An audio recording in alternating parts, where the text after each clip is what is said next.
Hello दोस्तों, स्वागत है आपका प्रियंका लर्निंग क्लासेस में। 66वीं बीपीएससी बिहार एसएससी बिहार दरोगा को ध्यान में रखते हुए घटना चक्र की सीरीज चलाई जा रही है। इसके अंतर्गत हम लोग भारतीय राज्य व्यवस्था एवं शासन के क्वेश्चन का रिवीजन करवाया जा रहा है ताकि आपका एग्जाम में कोई क्वेश्चन ना छूटे। तो चलिए हम लोग देखते हैं पॉलिटी के क्वेश्चन। आज का टॉपिक है नागरिकता। काफ़ी इम्पोर्टेंट टॉपिक है, इसे हम लोग समझने का प्रयास करते हैं। नोट्स के माध्यम से पहले देखते हैं। तो पहला है, भारतीय संविधान के भाग 2 के अंतर्गत अनुच्छेद 5 से 11 तक नागरिकता का उल्लेख किया गया है। इम्पॉर्टेंट है, यहाँ से क्वेश्चन बनता है। नेक्स्ट है, भारत में ब्रिटेन के समान एकल नागरिकता का प्रावधान किया गया है। अनुच्छेद 11 के अंतर्गत संसद को नागरिकता के संबंध में विधि बनाने की शक्ति दी गई है। संसद द्वारा भारतीय नागरिकता अधिनियम 1955 पारित किया गया है। नेक्स्ट है, भारतीय नागरिकता 5 प्रकार से प्राप्त की जा सकती है। जन्म से, वंश परंपरा से, पंजीकरण से, देशीकरण से, अर्जित भूमि के समालेशन द्वारा किया जा सकता है। भारतीय नागरिकता का अंतर्लोप 3 प्रकार से हो सकता है। किसी अन्य देश की नागरिकता ग्रहण करने पर, नागरिकता त्यागने पर, सरकार द्वारा वंचित करने पर हो सकता है। अनुच्छेद 6 में पाकिस्तान से भारत का प्रव्रजन करने वाले कुछ व्यक्तियों की नागरिकता के अधिकार के बारे में उपबंध है। अनुच्छेद 7 में पाकिस्तान को प्रव्रजन करने वाले कुछ व्यक्तियों की नागरिकता के अधिकार के बारे में उपबंध है। अनुच्छेद 8 में भारत के बाहर रहने वाले भारतीय उद्भव के कुछ व्यक्तियों की नागरिकता के अधिकार के बारे में उपबंध है। नेक्स्ट हम लोग देखते हैं, अनुच्छेद 9 के अनुसार जब कोई व्यक्ति स्वेच्छा से किसी विदेशी राज्य का नागरिक हो जाता है तो उसकी भारतीय नागरिकता स्वतः समाप्त हो जाती है। प्रवासी के रूप में रहने वाले विदेशी व्यक्ति के लिए देशीकरण के आधार पर नागरिकता प्राप्त करने के लिए 10 वर्षों तक निवास करना अनिवार्य है। नेक्स्ट है, नागरिकता अधिनियम 1955 की धारा 5(1)(a) के तहत पंजीकरण द्वारा भारतीय नागरिकता प्राप्त करने के लिए भारतीय मूल के व्यक्ति को भारत में 7 वर्ष बिताने होंगे। नेक्स्ट फैक्ट है, संसद नागरिकता के अर्जन हेतु शर्तों को नियत करने के लिए सक्षम है। नेक्स्ट है, वर्ष 2005 के लिए नए संशोधित अधिनियम में अप्रवासी भारतीय नागरिक की संकल्पना की गई है, जिसके अनुसार पाकिस्तान, बांग्लादेश के नागरिकों को छोड़कर सभी देशों के भारतीय मूल के नागरिकों को केंद्र सरकार को आवेदन पर अप्रवासी भारतीय नागरिकता दी जाएगी। नेक्स्ट है, 10 जनवरी 2020 से नागरिकता संशोधन अधिनियम 2019 लागू हुआ। यह अधिनियम अफगानिस्तान, पाकिस्तान और बांग्लादेश के हिंदू, सिख, बौद्ध, जैन, पारसी और ईसाई धर्म में अवैध प्रवासियों को नागरिकता देने का प्रावधान करता है। नेक्स्ट है, इस अधिनियम द्वारा उन्हीं को नागरिकता देने का प्रावधान है जिन्होंने 31 दिसंबर 2014 से पहले भारत में प्रवेश किया। यह अधिनियम संविधान के 6ठी अनुसूची में शामिल असम, मेघालय, मिजोरम और त्रिपुरा के आदिवासी क्षेत्रों पर लागू नहीं होता है। ध्यान रखेंगे। अधिनियम बंगाल ईस्टर्न फ्रंटियर रेगुलेशन 1873 के अंतर्गत इनर लाइन में आने वाले क्षेत्रों में भी लागू नहीं होता है। अब इससे रिलेटेड क्वेश्चन देखते हैं ताकि कोई भी कंफ्यूजन ना रहे।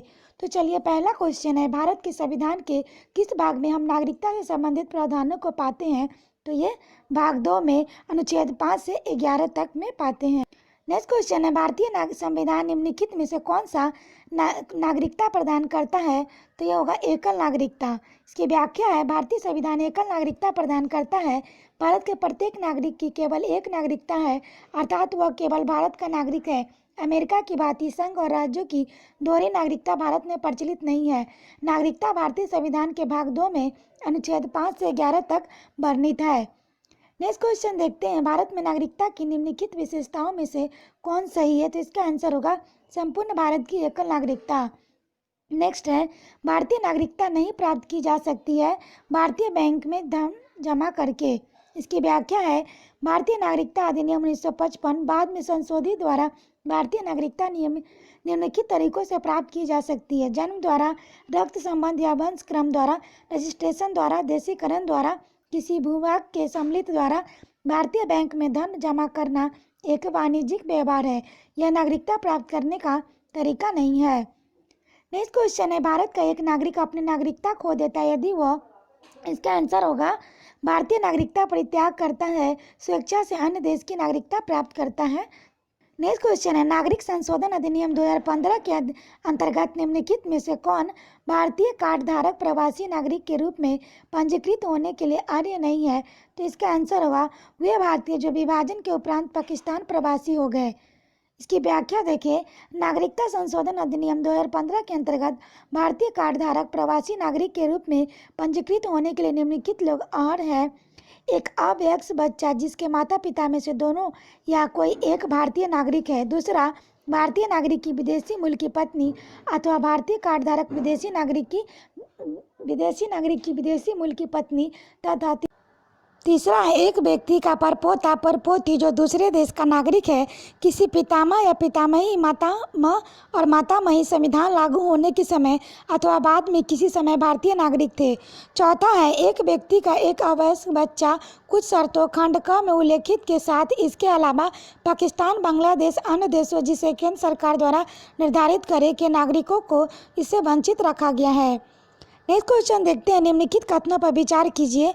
तो पहला है नागालैंड, असम, मणिपुर, आंध्र प्रदेश, सिक्किम, मिजोरम, अरुणाचल प्रदेश तथा गोवा की प्रादेशिक मांगों को देखते हुए भारत के संविधान में अनुच्छेद 371 ए के लेकर 371 एक अतिरिक्त किए गए। दूसरा, भारत तथा संयुक्त राष्ट्र अमेरिका के संविधानों में दो राजतंत्र संघ और राज्य है किंतु नागरिकता इकहरी है। तीसरी है कोई व्यक्ति जो देशीकरण द्वारा भारत का नागरिक है कभी भी अपनी नागरिकता से वंचित नहीं किया जा सकता है। तो इसका आंसर केवल फर्स्ट होगा। नेक्स्ट क्वेश्चन देखते हैं, किस देश में दोहरी नागरिकता का सिद्धांत स्वीकार किया गया है? तो यूएसए में किया गया है। इसकी व्याख्या है, दोहरी नागरिकता का सिद्धांत संयुक्त राज्य अमेरिका में स्वीकार किया गया है। वहाँ प्रत्येक नागरिक दोहरी नागरिकता प्राप्त करता है, प्रथम संयुक्त राज्य अमेरिका की, दूसरा उस राज्य जहाँ वह निवास करता है। इसके विपरीत भारत में एकल नागरिकता की व्यवस्था की गई है। नेक्स्ट क्वेश्चन है, निम्न में से कौन नागरिकता के अर्जन हेतु शर्तों को नियम करने हेतु सक्षम है, नियत करने हेतु? तो इसका आंसर होगा संसद। इसकी व्याख्या देखिए, भारतीय संविधान के अनुच्छेद 11 के स्पष्ट किया गया है, सांसद को नागरिकता के संबंध में विधि बनाने की संपूर्ण शक्ति होती है। इस शक्ति के प्रयोग में संसद ने नागरिकता अधिनियम 1955 अधिनियमित किया है, जिसमें नागरिकता के अर्जन की और समाप्ति के बारे में विस्तार से उपलब्ध किया गया है। नागरिकता अधिनियम 1955 की धारा 5(1)(a) के तहत पंजीकरण द्वारा भारतीय नागरिकता प्राप्त करने के लिए भारतीय मूल के व्यक्ति को भारत में 7 वर्ष बिताने होंगे। नेक्स्ट क्वेश्चन देखते हैं, नागरिकता अधिनियम 1955 के अंतर्गत पंजीकरण द्वारा भारतीय नागरिकता प्राप्त करने के लिए भारतीय मूल के व्यक्ति को भारत में कितने वर्ष बिताने होंगे? तो इसका आंसर होगा 7 वर्ष। नेक्स्ट है, निम्नलिखित में से भारत में नागरिकता निर्धारण का विशिष्ट अधिकार किसे प्राप्त है? तो इसमें इसका आंसर नहीं दिया। इसकी व्याख्या है, भारतीय संविधान के अनुच्छेद 11 के अनुसार भारत में नागरिकता के निर्धारण में विशिष्ट अधिकार संसद को प्राप्त है। प्रश्नगत विकल्पों में संसद का नाम नहीं है, अतः कोई विकल्प सही नहीं है। आशा करते हैं आपको ये वीडियो पसंद आया होगा। रिवीजन करने के लिए वीडियो को 1-2 बार अच्छे से सुन ले ताकि आपका रिवीजन हो जाए। तो आज के लिए इतना ही दोस्तों, फिर मिलते हैं नेक्स्ट टॉपिक मूल अधिकार के साथ। Thank you.